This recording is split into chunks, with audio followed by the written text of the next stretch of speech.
Hi, my name is Reese, My name's Cody. and we'll be doing our presentation of our leader analysis on Steve Jobs. So, at the beginning, who was Steve Jobs? Steve Jobs was adopted as a child, and he was always interested in technology from a really young age. Him and his father would resurrect electronics as a hobby. Just a good little start for him to get interested in technology, and it's a little bit of foreshadowing what was later to an interest and passion in. Steve Jobs was extremely smart. You hear about people all the time who were like too smart. Well, Steve Jobs is one of those people who was too smart for school. He was often bored because of this, and he acted up in the traditional classroom from elementary school all the way through high school. Steve dropped out of college after only one semester, and again, pursuing his love for technology, he got a job as a video game designer at Atari, and then eventually went on to start creating Apple. All right, so at Apple, he started with his partner Wozniak, and they created Apple computers inside Steve Jobs' family garage. So this was after he dropped out of one semester of college to pursue this. So he was never technically CEO of Apple when he founded it with Wozniak. Um, so he put older investors and executives were the highest level at Apple during this time. However, the transition didn't go too smoothly with the investors and executives for Steve Jobs. He'd often get into other fights with workers and let little things bother him, and he just lacked all around leadership skills. So eventually he was asked to leave by these executives from the own company that he founded. Yeah, so many of you guys know of Disney's Pixar, but it wasn't always what it is today. After Steve Jobs was ousted from Apple in 1985, it would have been really easy for him to just retire, maybe relax on the income that he had made in his time with Apple, but he never settled and always wanted to strive for better. So he bought the company Pixar from George Lucas, which, if you don't know, was the writer of Star Wars, for only $5 million. And under his leadership and love for technology, he was able to build the company into what it is, and he sold it to Disney before returning to Apple for $7.4 billion. All right, so as we know, the story didn't end there where Jobs was fired from Apple. So he returned to Apple in 1997 after seeing what the investors and executives did to the company that he found. It was just in a downward falling spiral. So ever since he left. So he came back to the company with a new mindset that he was going to run the company how he thought it should be ran. Uh, so he didn't let others influence him or um, like run the way that most people would think a company should be ran. So he turned the company around, and Apple is now arguably the most successful technology company in the world. And today, Apple is worth $1.3 trillion.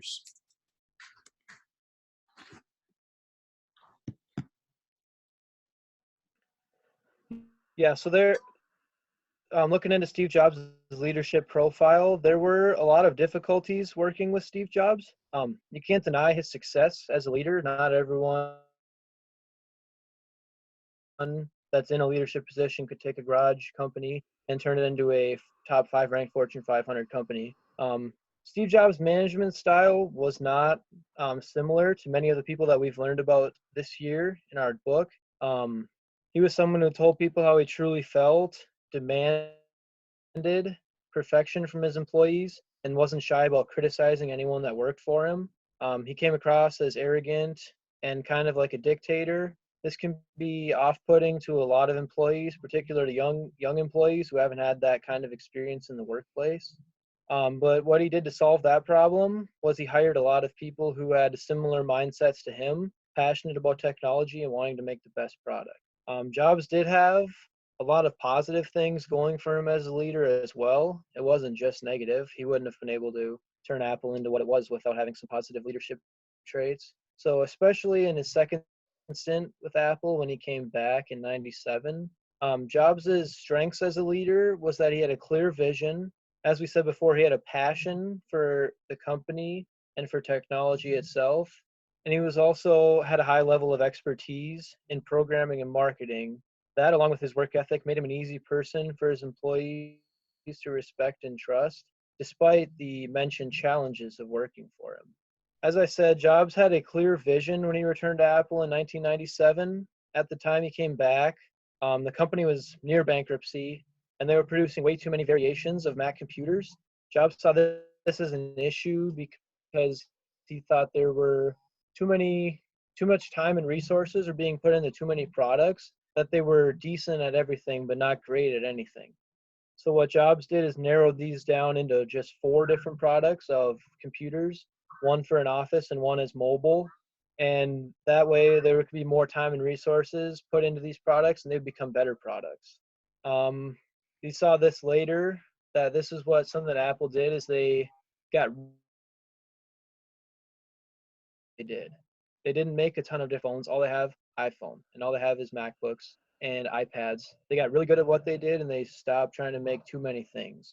Another example of Steve Jobs' strengths as a leader was he would call meetings, and he would be at the whiteboard, and he would have his employees come up with ideas of things they should do next, and it would be like a shouting match, everyone trying to get their ideas in.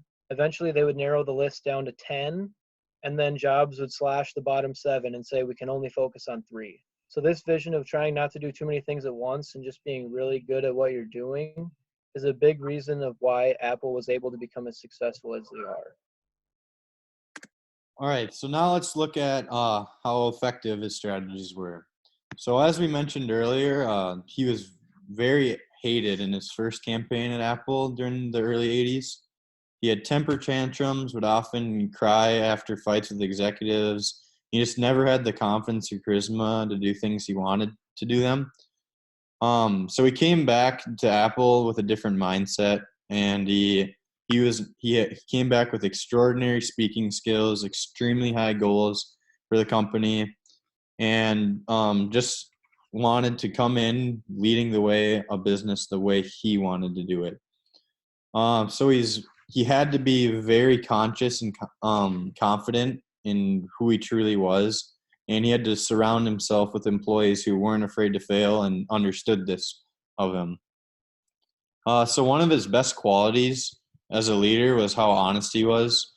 So he was not afraid to tell employees that they were performing good enough, and he was respected for this. Like 97% of his employees that worked with him loved him and praised him, and were very proud of working for him. So Jobs was actually a master of impression management too. So he knew how to communicate with others throughout the company. This contributed to the success and growth to individuals at Apple, as well as the company we know today as well. So if we were to look at Maxwell's 5 levels of leadership, it's so hard to put him just on one level just because of how unique he was. However, if you're gonna put him on one, it would probably be level 3, which is the production level. So Steve was extremely hands-on and liked to lead by example. However, he was someone that people wanted to work for and looked to him for guidance. So these are all traits of level 5, according to Maxwell's 5 levels of leadership too. But yeah, overall, he was an extremely effective leader, and people looked up to him. And even though, like, many people would say how the company should be ran, Steve still did it the way he did, and it's the company we all know and love today. Yeah, so in conclusion here, as we said various amount of times in this presentation, you can't deny the leadership success that Steve Jobs was able to have in Apple and as well as Pixar before that. His leadership style was a bit unorthodox, as we mentioned. He could be a little bit arrogant, a little bit talking down to his employees. but with his downfalls, he had so many pluses, like his passion for the company and for technology, his vision, and his ability to get the most out of his workers. And because of that, he was able to, as we said, turn Apple into the trillion-dollar company that it's worth today. And these are our references.